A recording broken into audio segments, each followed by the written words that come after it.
अशोकनगर जिले में लगातार आवारा गोवंशों की संख्या बढ़ती जा रही है, जिसके कारण से सड़कों पर ये गोवंश आकर बैठ जाते हैं, जिससे कई हादसे होते हैं। जिले की बात की जाए तो यहाँ पर ग्रामीण क्षेत्रों में कई गौशालाएं हैं, वहीं शहरी क्षेत्रों में भी गौशालाएं होने के बावजूद ये सड़कों पर घूमते रहते हैं।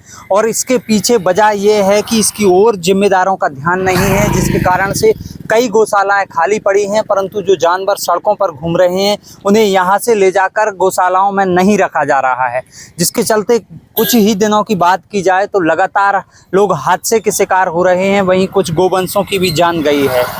लगातार जिले में इस प्रकार की घटनाएं हुई हैं, जिनके कारण से कई लोगों की मौत हो चुकी है। कई लोग जिंदगी भर ना भूल पाने वाले दुख दर्द पीड़ा से जूझ रहे हैं, जिसमें उनके हाथ पैर या फिर शरीर के अन्य अंग जो है टूट चुके हैं या फिर डैमेज हो चुके हैं। इसी प्रकार से कई मवेशी भी हैं जिनकी हादसों में के कारण जान गई है। वहीं कुछ मवेशी ऐसे भी हैं जिनके ऊपर कुछ वाहन आ जाने के कारण से वह चोटिल हुए हैं। इस प्रकार के लगातार घायल सड़कों पर पड़े रहते हैं। लगातार इस प्रकार की स्थिति हमारे ज़िले में बनी हुई है।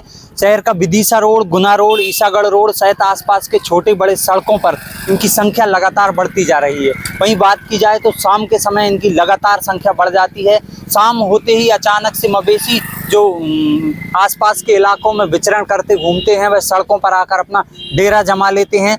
वहीं रात होते ही हादसों का शिकार होना शुरू हो जाते हैं। रात के समय जब लाइट में दिखाई नहीं देते और रात के अंधेरे में वह बैठे रहते हैं तो इस प्रकार के हादसे होते हैं। वहीं अगर सबसे अधिक हादसों की बात की जाए तो बारिश के मौसम में होते हैं। बारिश के मौसम में उनके लिए कोई भी ऐसी जगह नहीं रहती जहाँ पर वो बैठ सकें। इस वजह से रात होते ही वह सड़कों पर आकर बैठ जाते हैं। शहर के मुख्य इलाके को छोड़कर जैसे ही शहर का आखिरी हिस्सा शुरू होता है, उन जगहों पर ये मवेशी सबसे अधिक दिखाई देते हैं। मध्य प्रदेश सरकार ने भले ही इन मवेशियों को हटाने के लिए किसी भी प्रकार की योजनाएं तैयार की हों और वादे किए जा रहे हों, परंतु वास्तविक हकीकत ये है कि आज मवेशी सड़कों पर बैठे हुए हैं और लगातार हादसे हो रहे हैं, जिनमें कई लोग अपनी जान गंवा चुके हैं। वहीं मवेशी भी इन हादसों के शिकार हुए हैं।